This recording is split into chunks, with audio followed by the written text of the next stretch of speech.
Hello, greetings everybody, and welcome here to Prog Monster. My name is Murph, and I am the host of this show, a show dedicated to progressive rock and other forms of rock music. So it's a bit of sadness today. I got a text from a friend of mine when I was at work. I just got in now, and he told me that Myles Goodwin had passed away. It's a bit of a shock to me because I grew up listening to April Wine. They were one of those bands in the late 70s that I got into. To me, April Wine and the Guess Who, and I know that recently the vocalist for the Guess Who passed as well, but those two bands to me were always kind of this friendly competition between the two of them.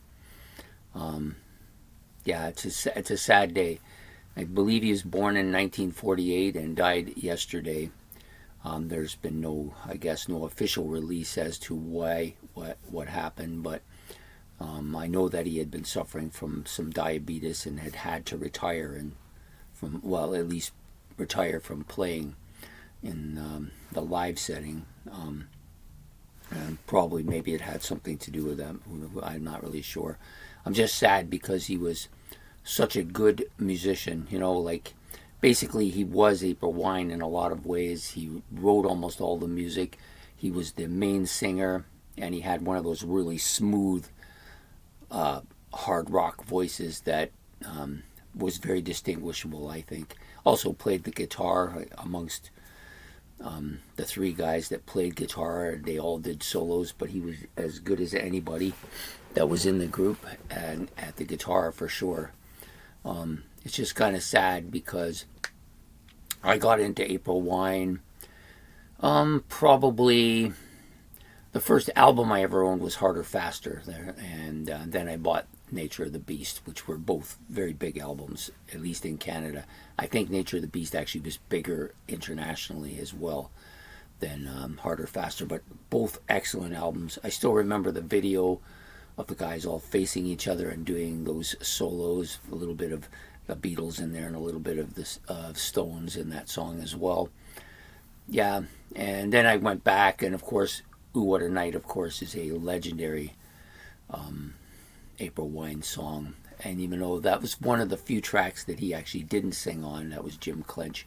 But still, he had an impact right from the get-go. He was basically the leader of the band initially with the Heenan Brothers. And, it just expanded from there. And it's just kind of shocking that, so many years have passed now, and I couldn't believe it when they told me he was 75. I just never think of them that way, I always think of them as the way they were when you see them on stage.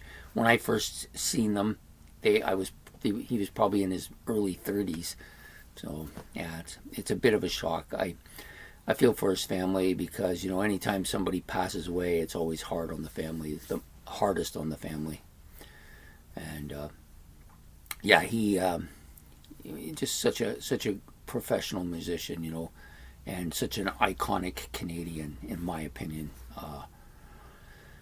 And the funniest part, well, it's not really funny, but the most ironic part about it is that I was into them in the early 80s, late 70s, early 80s, mid 80s, and kind of drifted from them, and I was just getting back into them in the last couple of years when I started this channel. And they were a band that I was starting to get interested in again. And this has always happens. You start getting interested in something, and then their people pass away, and that's the way it is. This has been a hard one because not too many people that have passed away in recent years have had as emotionally an impact on me as this one. Maybe Robbie Bachman.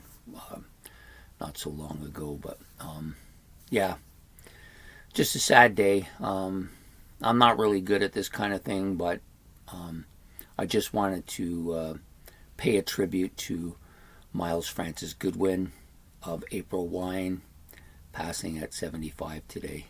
So I'm going to go now and listen to some April Wine. I got an album here that's ready to play, and that's how I'm going to try to remember them. So have yourself a good evening, and maybe listen to some April Wine too. So take care. Good night.